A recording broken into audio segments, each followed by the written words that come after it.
Hey, Nora. Hey, Sandy. I'm feeling so much better this week. How are you doing?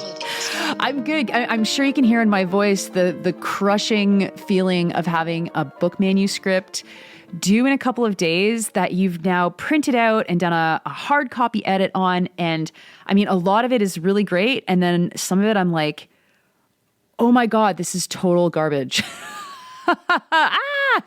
Whoa, you print out and do hard copy edits? You have to, man. That's the secret. What? Yeah. No, no. What? Yeah. No.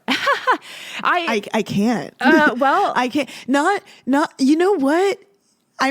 My mind is a little bit blown because I do that. So sometimes I review books for other authors, and I need, like, when I do that, I need to have a hard copy, but I never do that with my own work.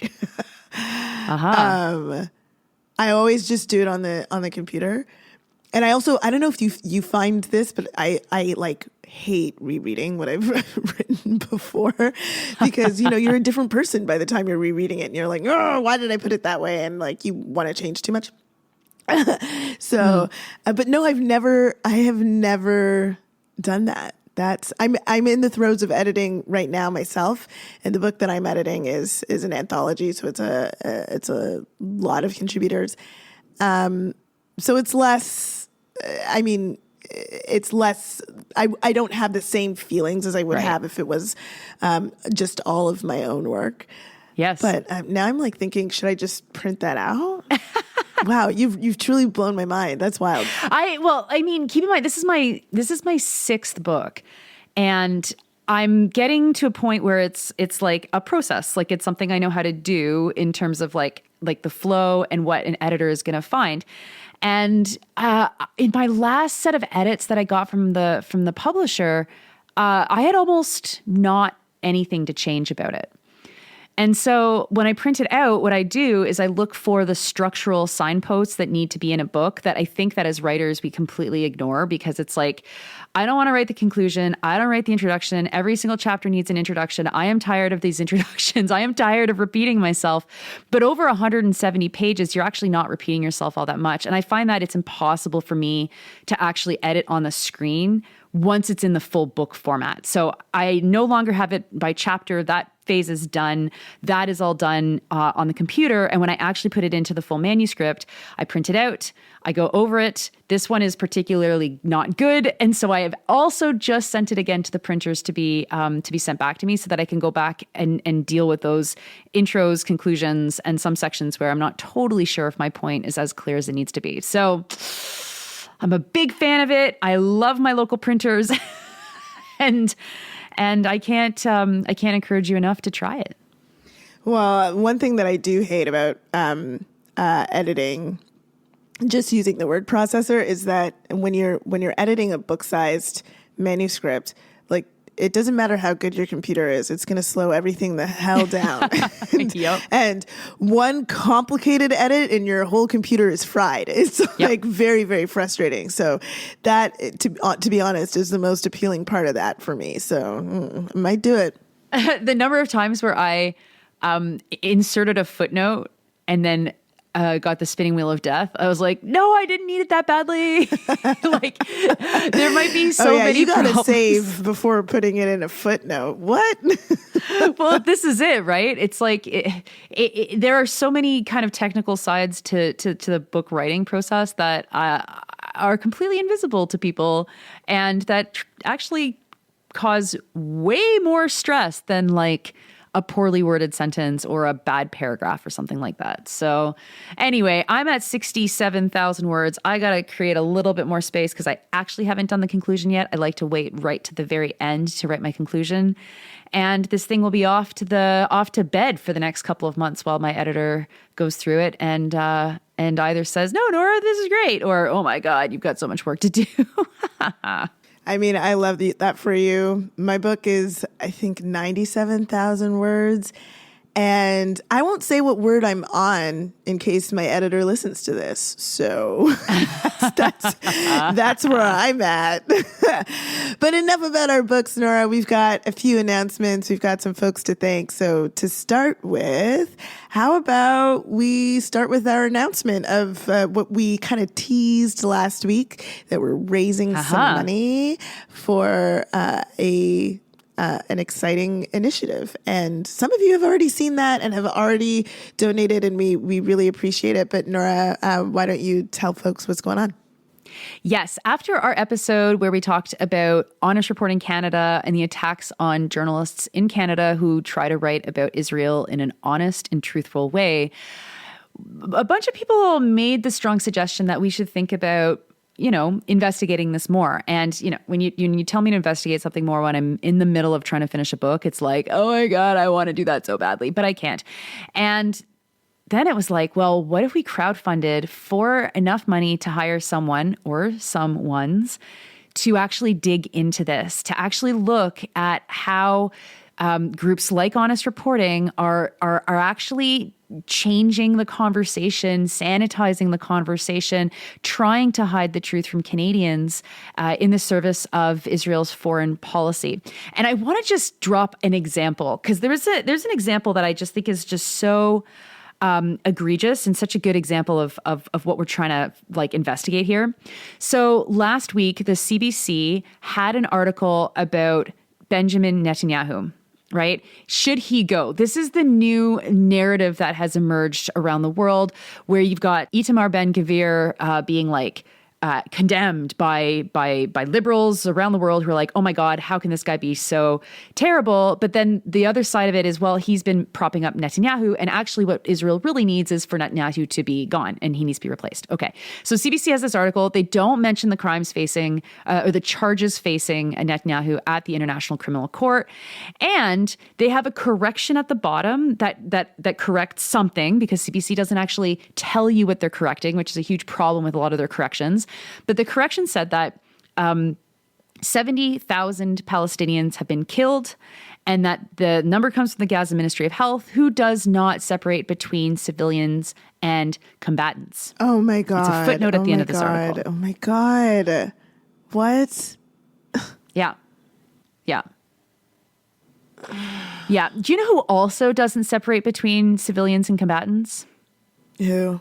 The CBC. In that same article, they repeat the number of people dead on October 7th, 2023 as being 1,200. That is not even the number that Israel gives for civilian casualties. The number of civilian casualties, primarily of Israeli citizens, because I think the dozens of people who are not Israeli citizens are also not included in this because it's an apartheid state. But the non-combatant death toll of October 7th was 800 civilians, according to Israel.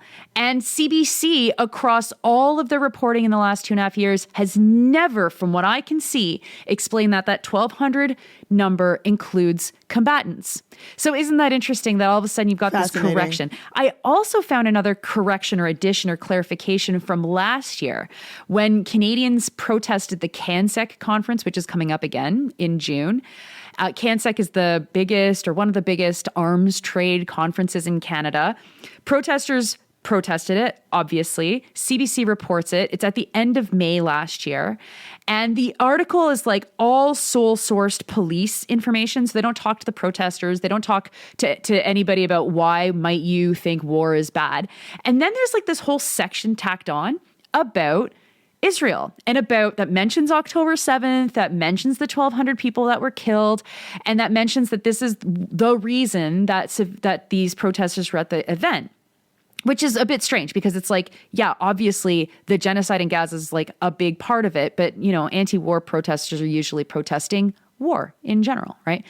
At the bottom of that article is another clarification from June 16th, which was more than 3 weeks later that this article actually was published, saying that it had been added that the point of the protests was related to the Israel-Hamas conflict.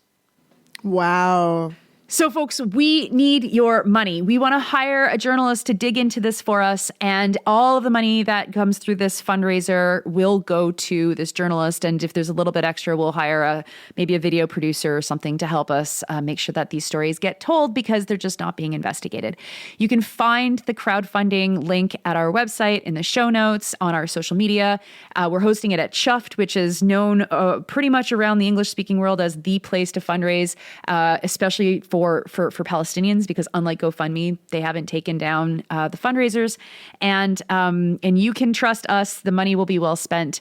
And if you're interested as a journalist in this project, we do not have a journalist in mind. We will do a call for applications when we get about halfway to our goal. Our goal is $10,000, but at $5,000, we'll still hire someone. That's a pretty good chunk of change to do something. And so watch out for those call outs too, because we are really excited to be able to hire someone to do this work. Yeah, we're so excited to be able to bring this to you, and we're so excited about the interest that this has garnered right away. In just a day, we've fundraised over $3,000. So we think that tells us that folks really want this and need this reporting, and we deserve to understand how the reporting in Canada is being impacted by Honest Reporting Canada. So we're really excited about this, and thanks so much if you can contribute to this initiative. And also thanks so much if you contribute to us at all, generally, and the work that we do. And do we have some folks to thank specifically this week, Nora? Yes, thank you so much this week to Tori and Mads for your support. We couldn't do it without you or without the support of everyone else that supports us. Yes, and also last week I told you all that I was going to be in Sudbury, so just giving you a little bit more information about that if you are in Sudbury. I will be there on June 4th from 5:30 to 7:30 p.m. at the Downtown Public Library at 74 Mackenzie Street. And I'm going to be there for the Your City, Your Voice workshop for folks who are interested in getting involved in local politics in Sudbury. And specifically, if you're just interested about city council or interested in running for city council or interested in the importance of local politics in general, that is what we're going to be discussing. So I'm really happy to join the folks at Black Lives Matter Sudbury, the Coalition for a Livable Sudbury, Fierté, Sudbury Pride, and Politics Now. Really excited about that. So come and join us if you are in Sudbury. I love that. Tell your friends who are in Sudbury too, because, events like this actually really do cause major echoes across municipal elections or other kinds of local democracies. And Lord knows we need help with our local democracies right now. Oh my God. That's something I've realized in writing this new book.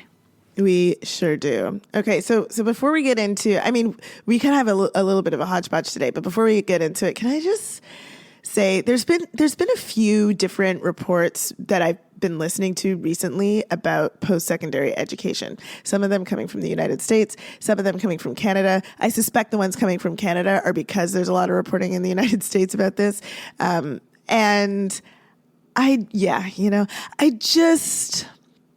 I find the discussions really, really frustrating because they center on a few different things. One is like, you hear about AI and the cheating, quote unquote, as it's referred to, that is happening in schools by students.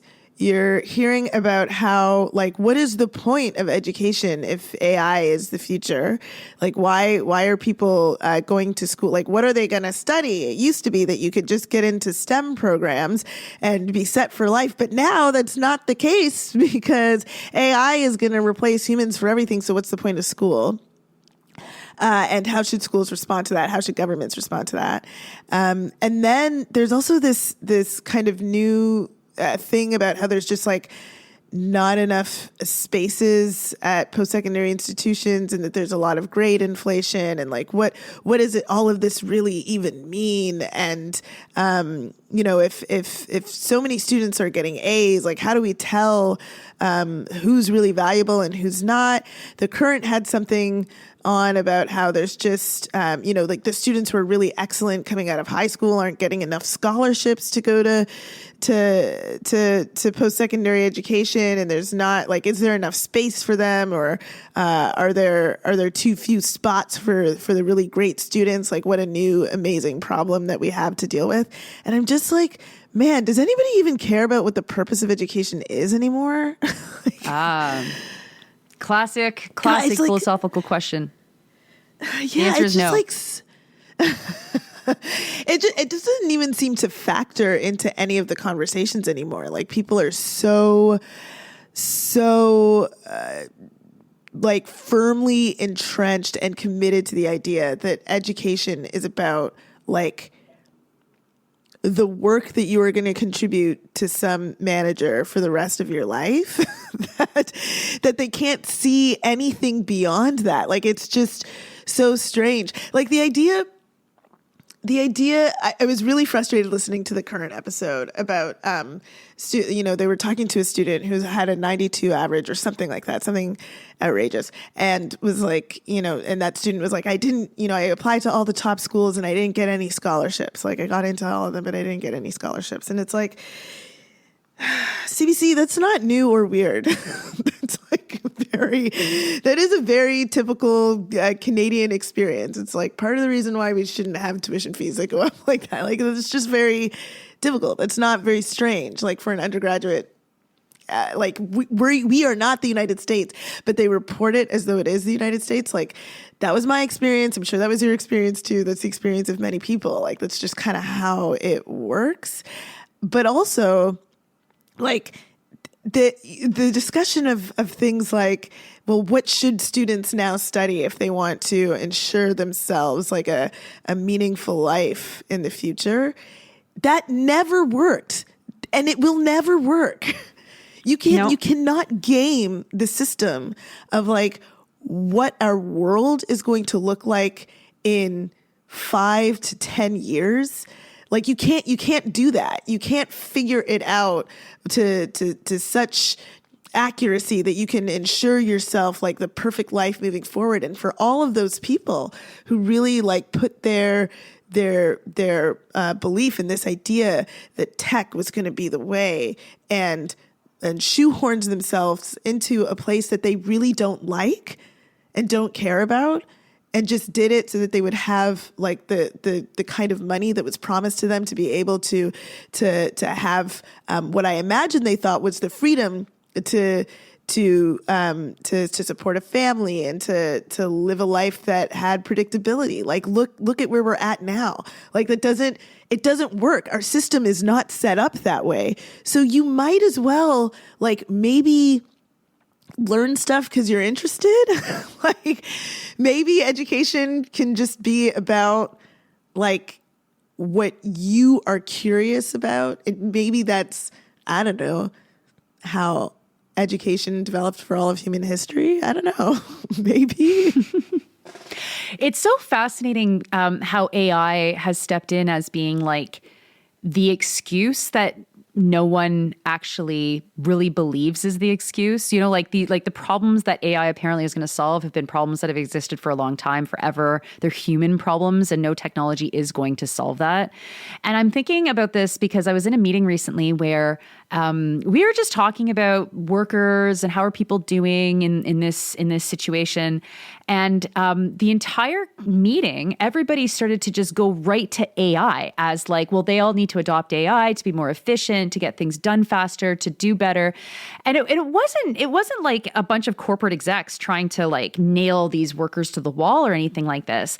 But it was like this really honest belief that AI was going to fix problems of inefficiency or infighting, personal problems, right? And it was like from what I can see, AI has fixed the problem of like everyone needing to learn how to code, although not even, because even then you still have to know how to code if you're going to use AI correctly. But beyond that, it's like, we need people to be, as you say, curious, genuinely curious, generally educated, knowing certain things about the world. But there was never a conversation had within Canadian society about what would happen when you push everybody to university, but not transform university to be a site of mass education. Like I remember being in debates with people within the ministry when we were student activists about like universal access to higher education versus mass access to higher education. And mass access to higher education looks a lot then more like high school or elementary school where everybody goes to it. And that's kind of where we've tried to push society, but we didn't transform higher education to be able to accept people in that massive state. Instead, it's remained this like kind of elitist in the sense of expensive, in the sense of I have 92%, where is my scholarship?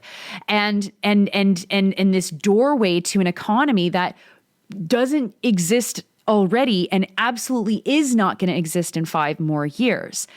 So I don't know. The problem, though, is, of course, this like crisis of curiosity infects the CBC just like everywhere else. And, you know, you're going to get journalism like that as a result. Yeah. And then this issue with the idea of like, you know, too many people are getting A's. It's like the assumptions inherent in that statement, like, just make me so frustrated. Like, don't we want everybody to like do well?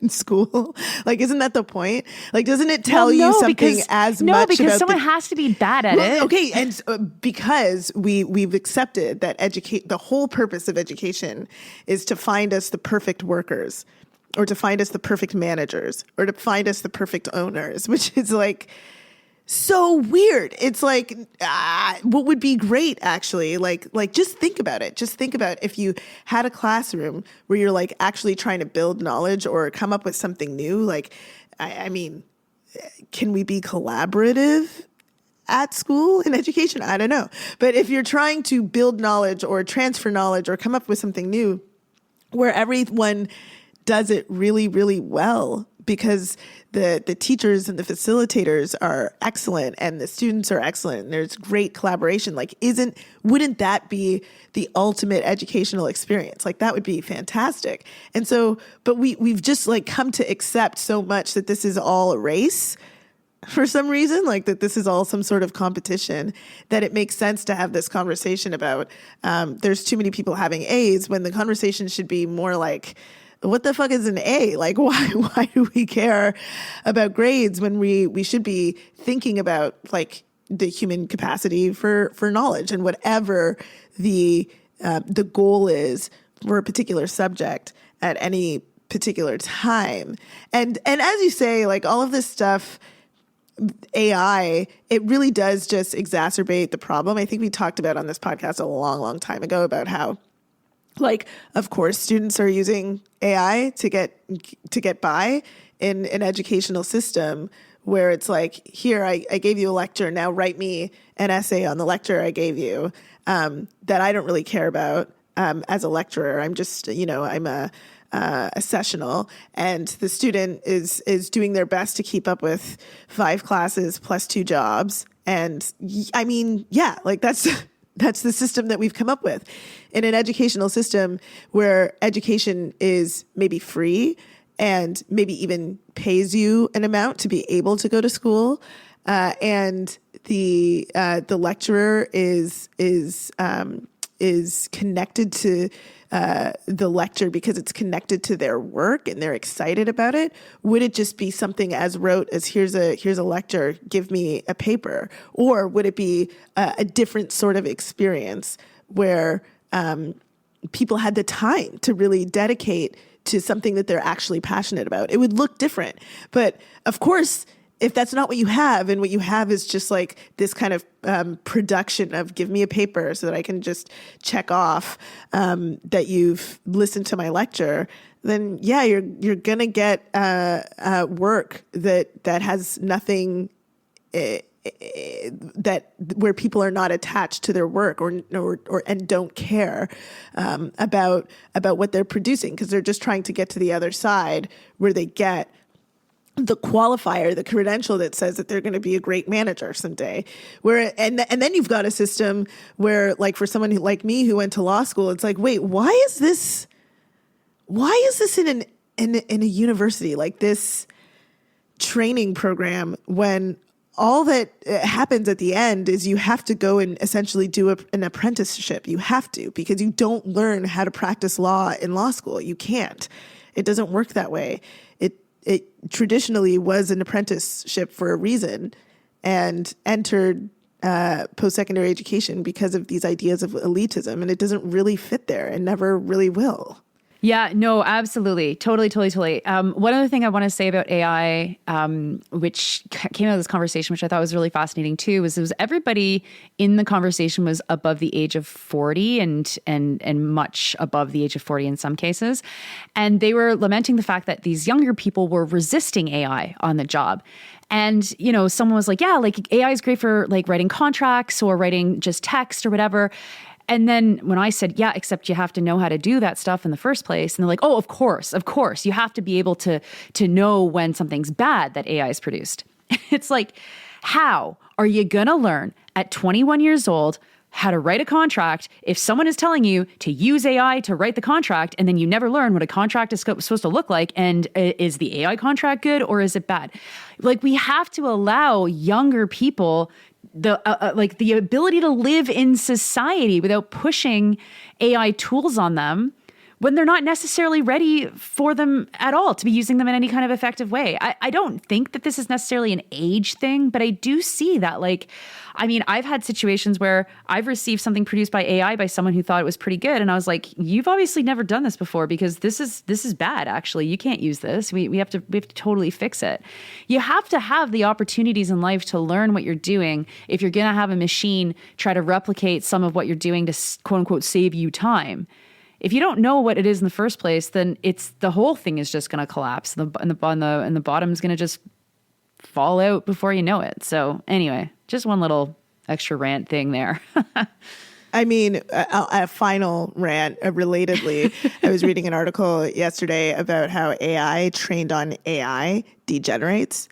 Oh, amazing! Because it experiences something called model collapse. Like it cannot be trained on itself, or it just starts to degenerate in a like exponential way, which is like pretty hilarious, because most of the large language models take like the internet as how they are trained. And like something like 75% of new web pages use AI.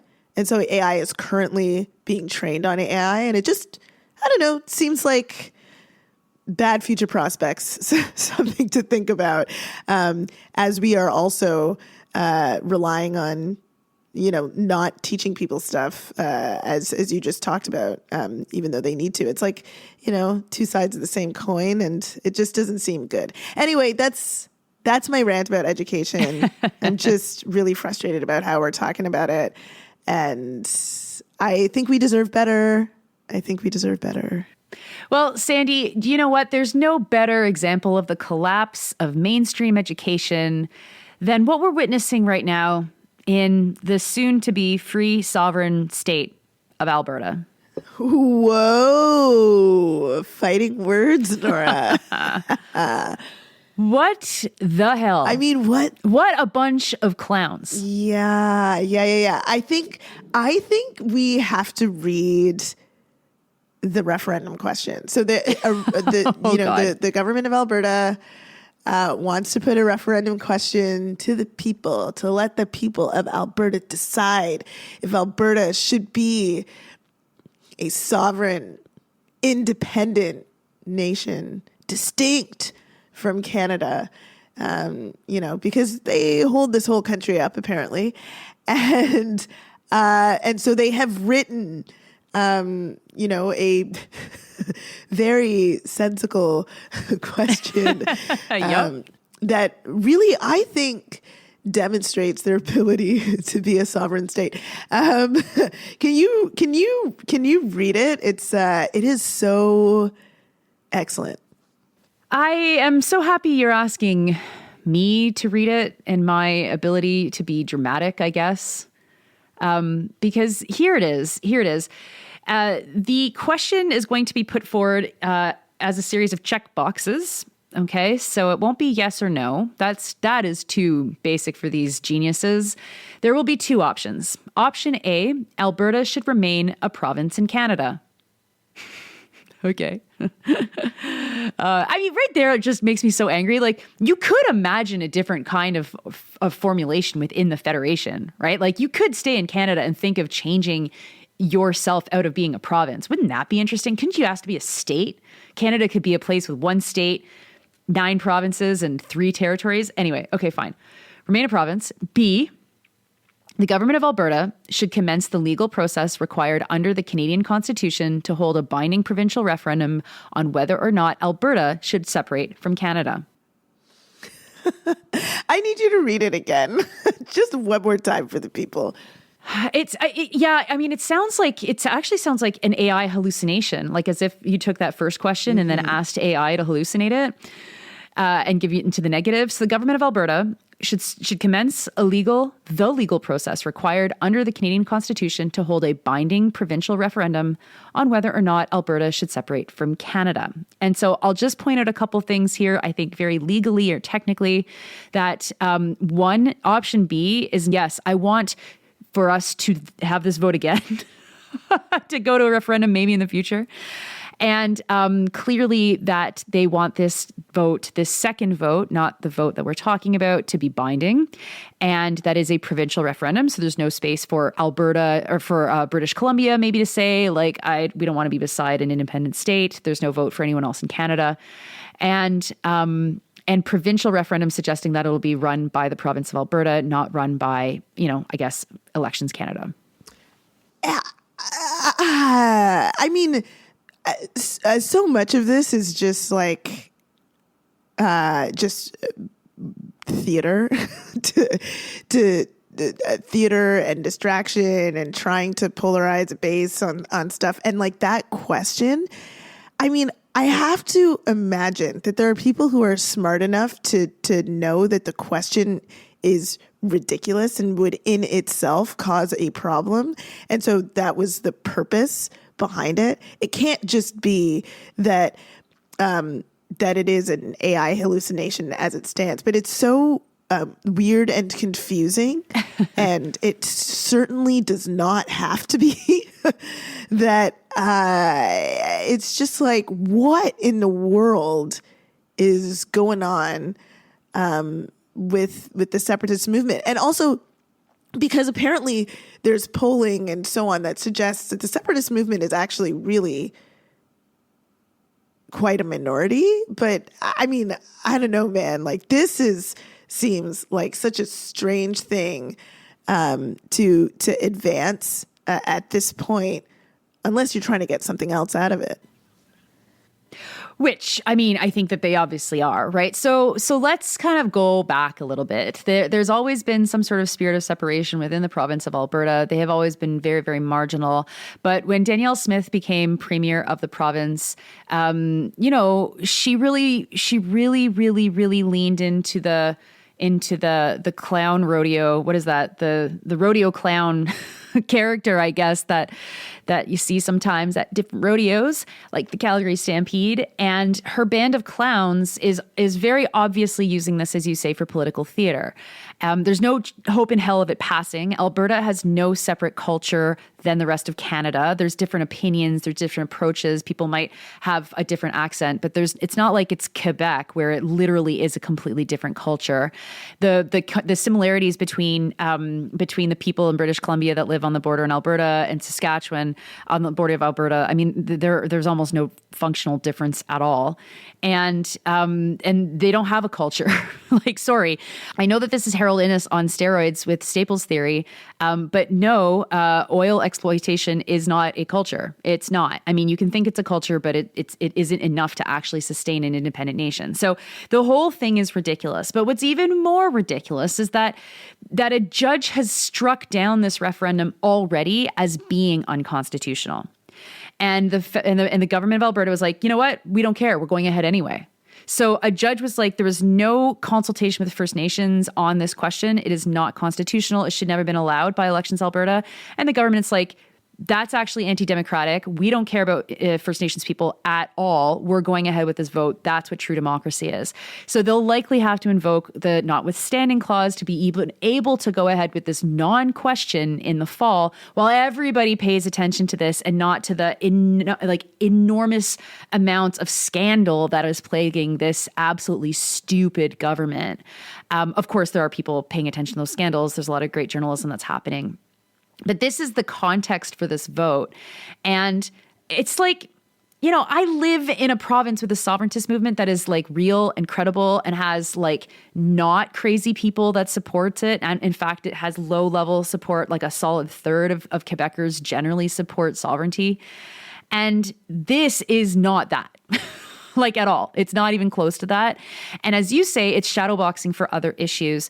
But dealing with those other issues is way too hard because actually Alberta benefits quite a lot by being part of the Federation in the way that it is. And the same week that a judge struck down this referendum question as being, or this referendum process as being unconstitutional, then you see Danielle Smith standing up there signing a memorandum of understanding with Mark Carney for a new pipeline that's going to cross through Indigenous territory and British Columbia without any consultation with either First Nations groups or BC. That's supposed to come later. So unfortunately, I think in the whole like gamble of is this a politically useful thing or not, it is a politically useful thing and it is going to get Alberta more of what they want. And Danielle Smith is not so stupid that she understands that very, very well. It doesn't matter if she has to roll around in the mug with like pigs and get fleas all over her.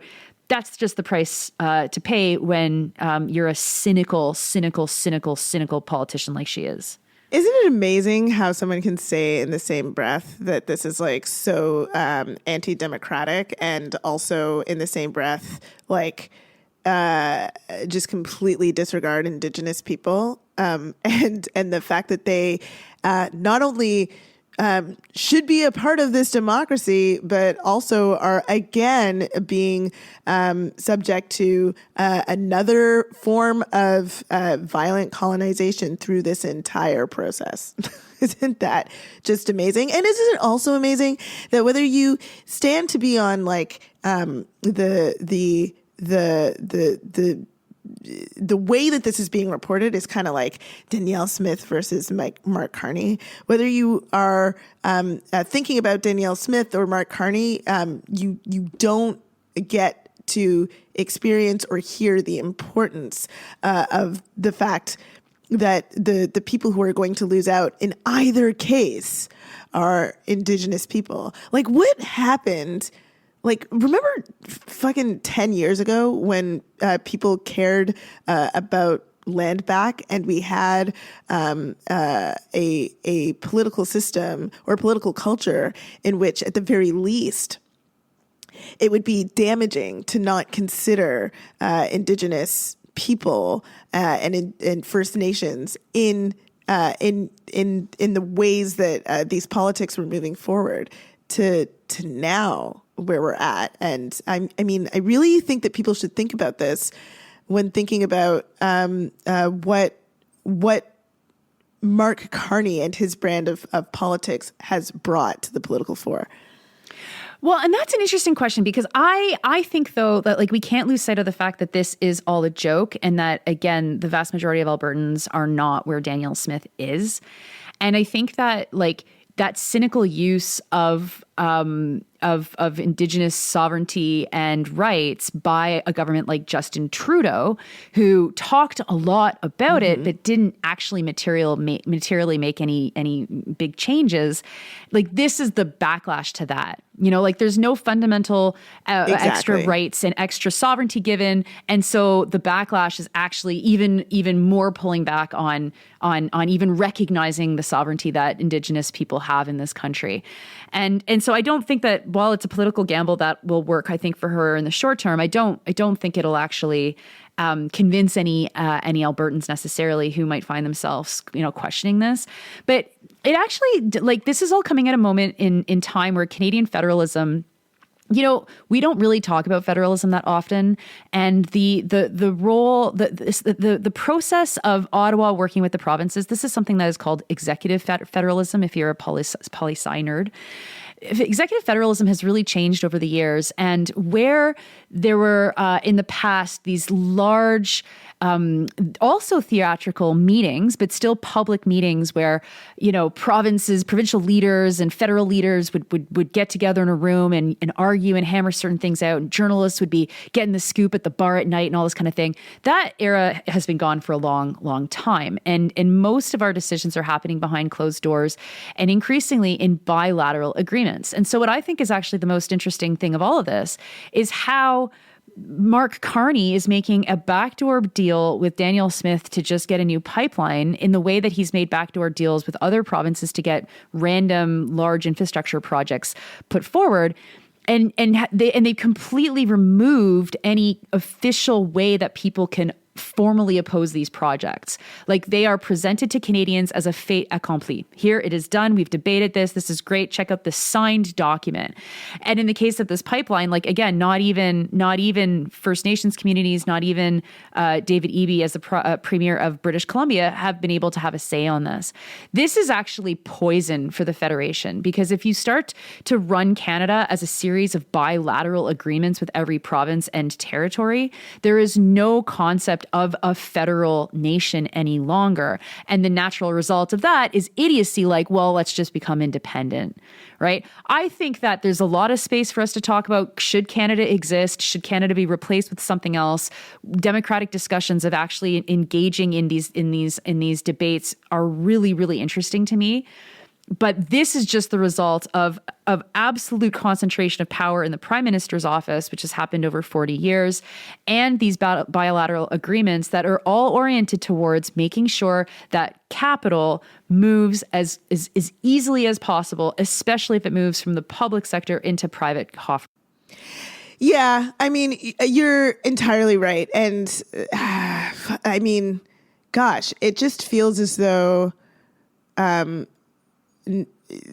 this event, the event of this referendum, is just further evidence of how this era of Canada is just really it's like neoliberalism on steroids. It's just really like all of this is happening while there's a report just yesterday that was released that 1 in 4 Canadians are spending 120 or experiencing some sort of food insecurity, spending up to 120% of their income on food.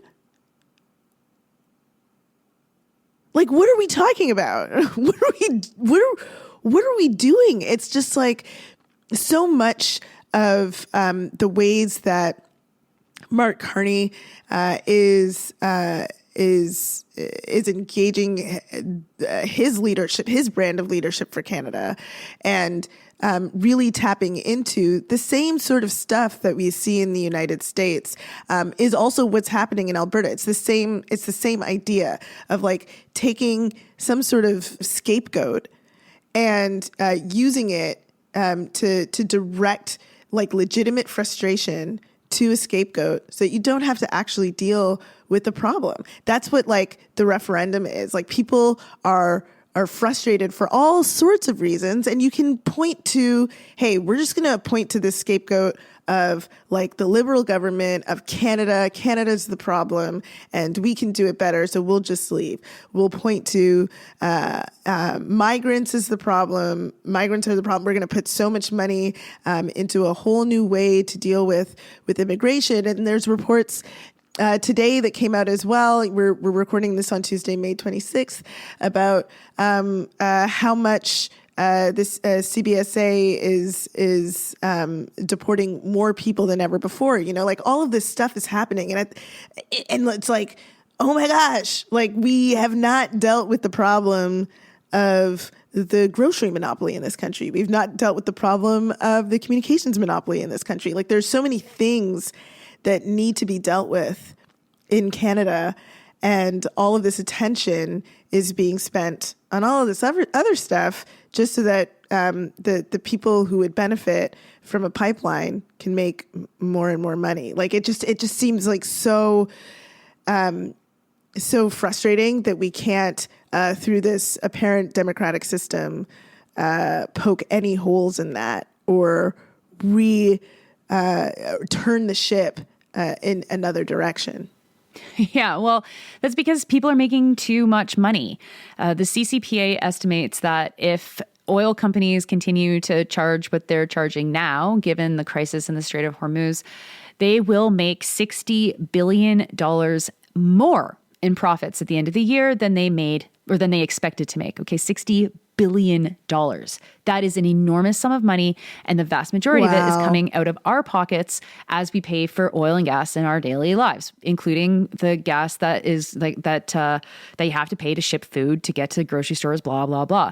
And we've got Pierre Poilievre saying, actually, we need to get rid of the GST completely for the rest of 2026 on gas to try and reduce the cost at the pumps.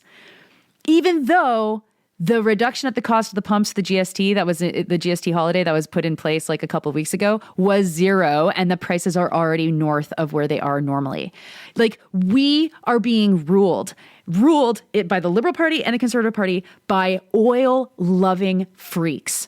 Absolute sycophants that want us to suffer while the oil companies make as much money as possible. And to bring it back to Danielle Smith, that is who she serves. Those are her masters, and she believes that because the oil and gas industry is mostly based in Alberta, she can do whatever she wants.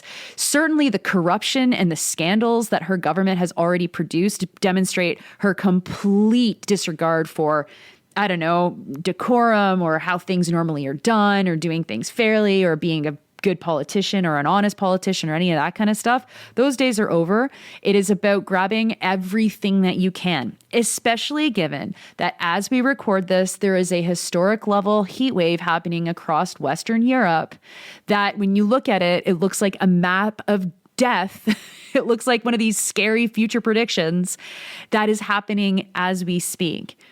The government of Canada also just announced that it's going to be killing its radar service. So we will lose weather radar because we're going to pilot for the first time in the whole world AI-driven weather predictions. What? It's madness. Why? It's madness. Oh my God. Okay. Right? And so like it's important for us to find in ourselves like not the anger that brings us to just kind of saying, wow, there's nothing we can do, but actually an anger that fuels us to really do something. Like now is the time for direct action, for radical action, for civil disobedience, for doing things that will disrupt the status quo, because the way that we are going, things are going to get way worse. Things are going to disintegrate way worse. And at the very least, wouldn't you want to be on the side of history that did everything you could to stop that? I know I would.